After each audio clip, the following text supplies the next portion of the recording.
Hey there, geeks. We are here in North Hollywood for another Out of the Theater review. Today, it's Despicable Me 4. So the big things going into this film is this a movie that can stand alone? This is the fourth film in the franchise. We have seen Gru find his children, find his wife, find his long-lost brother, and now he finds his protege. We're going to head into the Laemmle Theater and see Despicable Me 4. Let's go. All right, so we just finished the film. I've got Maria here. Honestly, we really thought this movie was going to be heavy poppy oriented. I gotta say, she didn't come until halfway through. I have a lot of opinions on this film, but let me get back to the studio and really kind of break down my thoughts because they go a little in depth for this one. I'll see you guys back in the studio. All right, friends, we are back in the studio, and I think I liked this film. I'm gonna be honest with you. I don't know. I was sitting again, I watched this film with Maria, and we had done a BTS/Minions collab event, or like a little room where we'd go to, and in that room, it was very poppy and BTS heavy. Obviously, the BTS is going to be there because of the collab, but really, when we walked in, it felt like Poppy was going to be very heavily featured in this film, and spoilers, I don't think I'm gonna have time for non-spoilers because I got a lot of emotions for this film.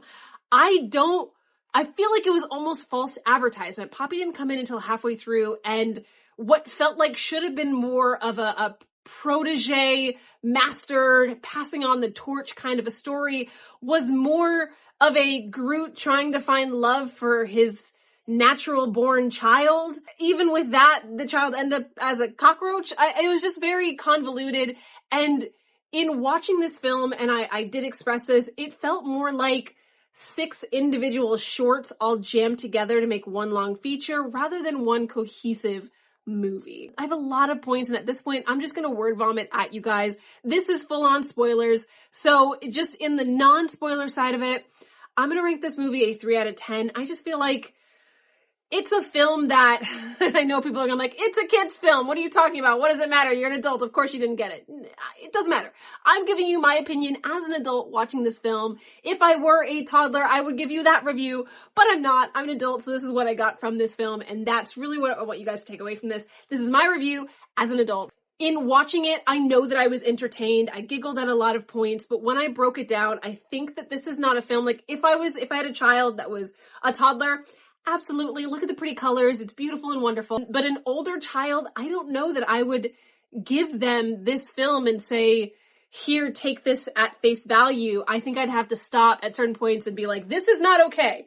We don't agree with this, right? Okay, keep going. I feel like all the character development, especially with Gru, was thrown out the window. I'm gonna get into the nitty-gritty now. So that was my non-spoiler review. Let's get into the spoilers. Obviously, my biggest issue is the lack of Poppy in this film, and honestly, just the lack of representation for women. Were there women in this film? Yes. Were they represented in a way that I appreciated? Absolutely not. A big thing that I do when I'm editing my videos is I'll put something on the television screen, and the big one for me has been Modern Family. So to see Sofia Vergara in a film, in an animated film, and seeing her career blossom and grow in this really fun way, I was excited. But I feel like she was token woman in this film, and it felt like, and I don't know, but it felt like they gave her a long script with a lot of words and then felt like she couldn't do it. So they just told her to grunt and giggle and put that in. I don't feel like her character was fully fleshed out and developed.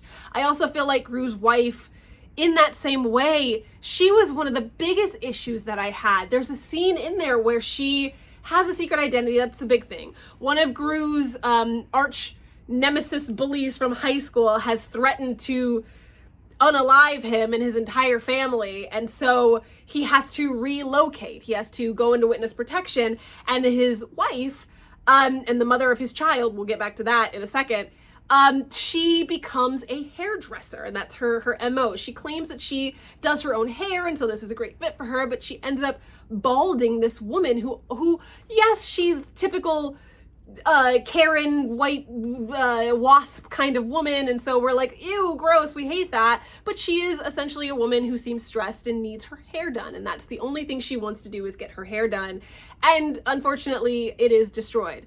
And rather than have this beautiful redemption arc where she goes back and she learns how to do the hairdressing and she really fits into this new life. We see her in a grocery store and this woman comes in with like a bandaged turban on her head because, I mean, all the chemicals were literally steaming on the top of her head.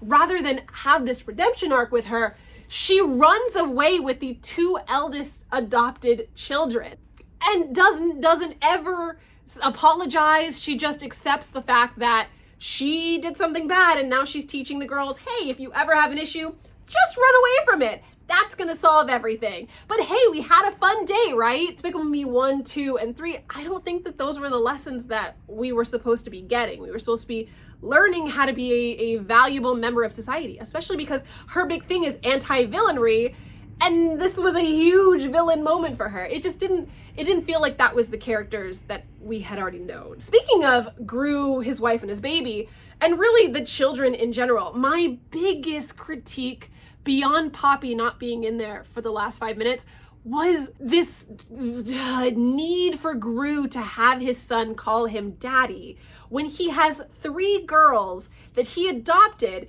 and the big arc of the first film was getting them to call him dad. There was a beautiful moment. I mean, it was a tear-jerking scene where they finally called him dad for the first time. Meanwhile, throughout this entire film, these girls are calling him Gru. Gru, Gru, Gru, Gru, Gru. And he's only focused on his son. And it just makes me feel like he finally got what he wanted, a natural born child, and it just didn't feel like he cared about the children anymore. There's a scene where Margot, I mean, throughout the entire film, he's making jokes with Margot because they have to relocate and is saying things like, don't worry, Margot, you're going to forget about your friends. It doesn't matter. And really just suppressing how terrible this is for her, Margot being the eldest daughter and the eldest child. And it kind of just goes back to that idea that the oldest child has to take on the burdens. You have to be the other parent. And she doesn't actually get to have a childhood. Margot has a horrible first day of school where she gets glitter bombed and essentially bullied. And Gru's response to that is, well, have you tried raising a child? Because he's got like banana on his nose because his son was teasing him, the baby. And rather than really appreciate the day that Margot had, he kind of just throws it off and is like, well, did you even ask about my day? Like, come on now. You see me disgruntled as the parent. And I just feel like, again, I go back to, if I were giving this to my 3-year-old, hey, look at all the pretty colors. My adult children, I would have to pause there and be like, okay, guys, let's talk about everything that went wrong in this scene. Your opinions, your feelings, your days are valid, and what Gru did was not okay. I think the Gru of the first 2 films would have gone in there in full assault attack mode if anyone would have harassed his daughters, and I just don't feel like we got that from this film. Final thoughts, because I know this video is running long. Part of me feels like this film was a goodbye film. They did the everybody wants to rule the world. Honestly, let's just talk about the music. The music in this film slapped. There was only 1 BTS song, so it's interesting they did a full-on collab with Minions BTS, but there was only one. There's only 1 BTS song. I feel like there should have been more. But throughout the entire film, the music was just bussin'. It was so good. So, so good. But the final song of the film did make it feel like this was a goodbye. I don't know if we're gonna see more of the girls or if we're gonna see more of Poppy in another film. It would be nice if we got to see more of this villain school and the raising of villains, and I think that would be a really nice way to continue the Despicable story, but not necessarily focus on Gru and the girls anymore.